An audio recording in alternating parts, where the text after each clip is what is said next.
चला मैत्रिणींनो, आज तुम्हाला अंड्याची चटणी कशी बनवता आहे ते दाखवत आहे। तर बघा, आपण हे 3 अंडे घेतले आणि 4 कांदे घेतले आहे आणि त्याच्याबरोबर हिरव्या मिरच्या थोड्या घेतल्या आहे। हिरव्या मिरच्या थोड्या बारीक कापल्या आहे आणि कांदे बी बारीक कापले आहे। आता आपण तवा ठेवला आहे, गॅस चालू करून तवा ठेवला आहे। तव्यावर थोडं तेल टाकलं आहे आणि त्या तेलामध्ये कांदा आणि मिरच्या टाकल्या आहे। त्याच्यावर थोडी कोथिंबीर टाकलेली आहे आणि आता आपण ते चांगलं परतवत आहोत। तर परतून म्हणजे कांदा आणि मिरच्या आणि ते कोथिंबीर अशी लालसर झाली पाहिजे।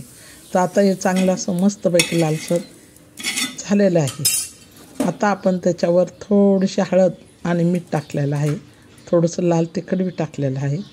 आता ते पुन्हा परतून घेतलं आहे।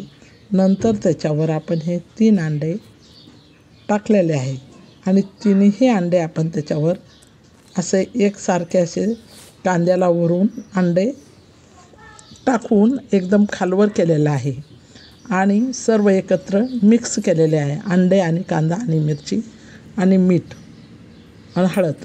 आता चांगल्या प्रकारे उलथे पालथे चटणी बनवलेली आहे, चटणी केली आहे आणि आता आपण त्याच्या संग आपली चटणी तयार झालेली आहे आणि चटणीबरोबर खाण्यासाठी आपण खरपूस अशी बाजरीच्या भाकरी केलेल्या आहे आणि बाजरीची भाकर आणि अंड्याची चटणी आज मी दाखवलेली आहे। तर अशी अंड्याची चटणी तुम्ही करून बघा, खाऊन बघा आणि नंदिनी रेसिपीला लाईक करा आणि सबस्क्राईब करा मैत्रिणी।